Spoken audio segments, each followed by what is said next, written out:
वृंदावन बिहारी लाल की जय। बहुत सुंदर। छठा अध्याय के लिए फूल तुलसी हाथ में। सूत जी बोले सत्यनारायण प्रभु की माया देखो। दोनों ससुरदामाद भगवान को पूजा किया।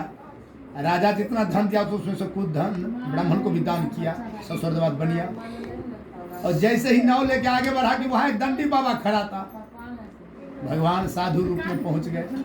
बोले ओ बैसवनिया तुम्हारी नाव में क्या है? घमंड महाजन बनिया हंस कर बोल दिया मेरे नाव में घास पात भरल बाबा, लता पता भरल है। वो दंडी बाबा तो भगवान विष्णु। बोले तुम्हारे वचन सत हो बनिया। कह करके बाबा तो अंतर्ध्यान हो गए, लुप्त हो गए दंडी बाबा। और नाव में सारा घास पात भर गया। जैसे ही घास पात भरा देखा मूर्छा करके वहीं पर गिर गया बनिया। सचेत होने पर चिंता करने लगा, रोने लगा। तब दामाद दौड़ के आया, पिताजी व्यर्थ शोक चिंता करते हैं, आप व्यर्थ रोते हैं। वो जो महाराज जी आए थे ना, भगवान श्री सत्यनारायण प्रभु आपसे पूछ रहे थे नाव में क्या, आपने बोले घास पात है। वे बाबा सब कुछ कर सकते हैं पिताजी, इसमें कुछ भी शंका संशय आप नहीं रखिए। इसलिए हम लोग उन्हीं बाबा को शरण में चलिए, क्योंकि मनोरथ जो है वही प्रभु सिद्ध करेंगे। साधु बनिया दामाद को वचन को सुना, दौड़ करके गया भगवान सत्यनारायण स्वामी के शरण में गिरकर पूजा कथा किया। बोला जो मैंने आपसे कहा था प्रभु उस अपराध को क्षमा कर दीजिए, बारंबार क्षमा कर दीजिए। और रोने लगा। जब रोते हुए देखकर भगवान श्री सत्यनारायण प्रभु फिर आकाशवाणी बोल रहे हैं कि रो मत बनिया, मेरे वचन को सुन। तू मेरी पूजा से सदा मुंह फेरे रहता रे बनिया, और मेरी इच्छा से रे दुर्बुद्धे तुझे तो बारंबार दुख मिला। भगवान के वचन सुनकर हाथ जोड़कर बनिया स्तुति करने लगा। आपकी माया से मोहित मैं मूर्ख बनिया आपको कैसे जान सकता हूँ। अतः हमारे ऊपर प्रसन्न हो जाइए नारायण। मैं अब यथाविभाव विस्तार से आपका पूजा कथा करूंगा। मैं आपके शरण में आया हूँ भगवान, मुझे पहले वाला सारा धन दे दीजिए प्रभु, धन दे दीजिए। उसके भक्ति वचन सुनकर भगवान संतुष्ट हुए और मनवांछित वरदान आशीर्वाद देकर वहीं से प्रभु अंतर ध्यान हो गए, लुप्त हो गए। साधु बनिया नाव को धन से परिपूर्ण देखा, उस नाव पर चढ़ गया। सत्यनारायण प्रभु की कृपा से मनोरथ पूर्ण हुआ। और यह बात जितने सज्जन लोग सबको कहते हुए यथा विधि भगवान का नाम लेते हुए बहुत बड़ा हर्षित हुआ। धीरे धीरे नाव लेकर अपने नगर को चला।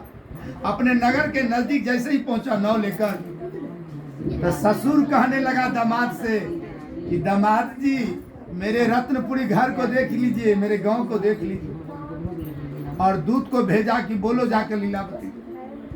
दूत सब नगर में जाकर साधु की धन पत्नी को देखकर प्रणाम कर बोला कि लीलावती गांव के निकट दामाद के साथ बहुत सारा धन इष्ट मित्र दामाद के साथ पहुंच गए हैं।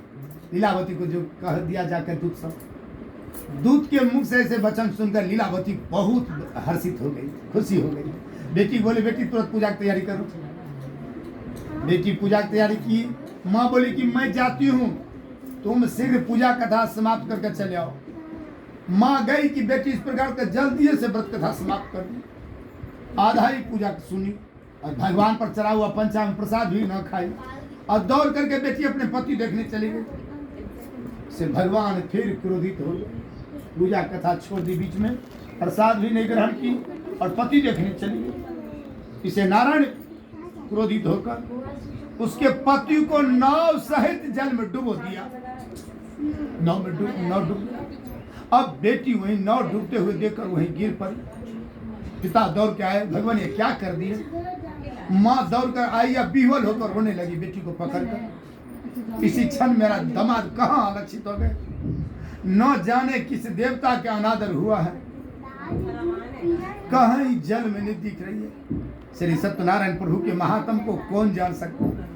यह कहकर अपना जनता जनों के साथ रोती हुई विलाप करती। एक ही बार दूध 7-7 रुपया भी दूंगा। बेटी को गोद में लेकर माँ पकड़ कर रोने लगी और बेटी कलावती भी दुखित हो। पति का रखा हुआ खराव मिला बेटी को, वो खराव उठाकर बोली माँ मैं यहीं पर अब सती बन जाती हूँ। बेटी के मुंह से सती निकला कि पिता माता रोने लगा। प्रभु मैं बारंबार आपसे छल किया हूँ नारायण, अब मैं यथा विभव विस्तार से आपका पूजा कथा करूंगा नारायण। इस प्रकार सबके सामने साष्टांग दंडवत बार बार करने लगा, गिरने लगा। तब भगवान विष्णु, दीनों के पालन, गरीबों के पालन, भक्तों के पालन करने वाले नारायण संतुष्ट हो गए। आकाश में फिर दोबारा हुआ कि तुम्हारी बेटी पंचामृत प्रसाद को छोड़ करके पति को देखने चली। इसी कारण तो उसका पति अदृश्य हो गया, लुप्त हो गया। यदि बेटी यहाँ से वापस घर जाएगी और भगवान पर चढ़ा हुआ पंचामृत प्रसाद को ग्रहण करेगी, ये आकाशवाणी सुन रही आवाज, तो कोई कह रहा है भक्षण करेगी तो पति को निस्संदेह पाएगी तुम्हारी बेटी। बेटी ने आवाज सुनी, रोते हुए शीघ्र घर भाग के गई, भगवान के शरण में गिरकर साष्टांग दंडवत प्रणाम कर। तब कलावती वहां से पंचामृत प्रसाद लेके आई तो पति को देखा। तब संतुष्ट होकर पिता से कहने लगी कि अब शीघ्र घर चलिए पिताजी, माँ विलम्ब न करो। बेटी के वचन सुनकर साधु बनिया, दामाद को आगे लिया, राजा का दिया हुआ सब धन के साथ घर पहुंचा। उस दिन तो हर महीने संक्रांति विधि पूर्वक सत्यनारायण भगवान का पूजा करने लगा। इस तरह सुख भोग कर अंत में सतलोक में जगह ले लिया। तो फिर सूत जी कहने लगे, हे सभा में बैठे हो मुनि श्रेष्ठ लोग, हम आप लोगों से एक और भी कथा कहता हूँ, उसको भी सुनिए। इति श्री स्कंद पुराणे रेवा खंडे श्री सत्यनारायण स्मृतधायाम 6वां अध्याय कथा समाप्त। बोले